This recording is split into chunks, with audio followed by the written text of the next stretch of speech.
السلام علیکم ګرانه محترمینو ملګرو، ایله لرم چې روغ جوړه خوشحاله به یاستئ او د صحت جامې به مو په تن وي.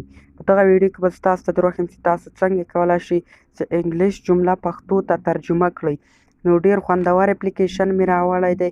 په دې اپلیکیشن کې تاسو د نورو ژبو جملې هم پښتو ته اړولی شئ او د پښتو ژبې جمله هم هغو ژبو ته اړولی شئ. نو ډېر خوندور او ښایسته اپلیکیشن دی. ویډیو تر پایه وګورئ او ویډیو مه سکیپ کوئ. نو زه د ویډیو په طرف ویډیو شروع کوم. تر ویډیو شروع کېدو دمخه ملګرو ویله در څخه لرم چې زموږ چینل در سره سبسکرایب کړئ. امین آنلاین پښتو در سره سبسکرایب کړئ. په دې سور سبسکرایب بټن باندې کلیک وکړئ.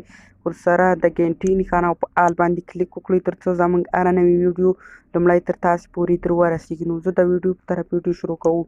نو دې لپاره یو اپلیکیشن دی. د دې اپلیکیشن لینک ما تاسو ته په ډسکرپشن کې درکړی دی. نو دا اپلیکیشن به اوپن کړئ. نو دا د ملګرو اپلیکیشن ما را خلاص کو. نو دا د ګرانو ملګرو ما اپلیکیشن را خلاص کو.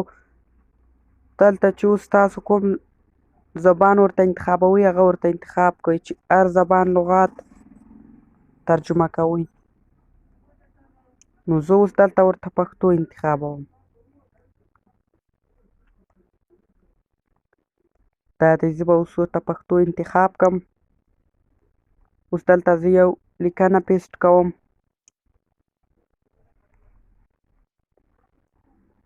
بیا به پر دې ټیک مارک نښان باندې تاسو کلیک وکړئ ملګرو. چې کله مو کلیک پرې وکړو لږ صبر به ورته وکړئ. دا دی وینئ ملګرو پښتو ته ترجمه شو. نو ډېر خوندور او ښایسته اپلیکیشن دی. دلته تاسو ورته فوټو انتخابولی شئ. که په کوم تصویر باندې لیکنه وي، که د انګلیش وي، که هر زبان وي هغه ترجمه کولی شي. دلته تاسو ورته ریکارډ کولی شئ او دلته هم ورته تصویر انتخابولی شئ ملګرو. نو ډېر خوندور او ښایسته اپلیکیشن دی. هیله ده چې ویډیو مو خوښه شوې وي.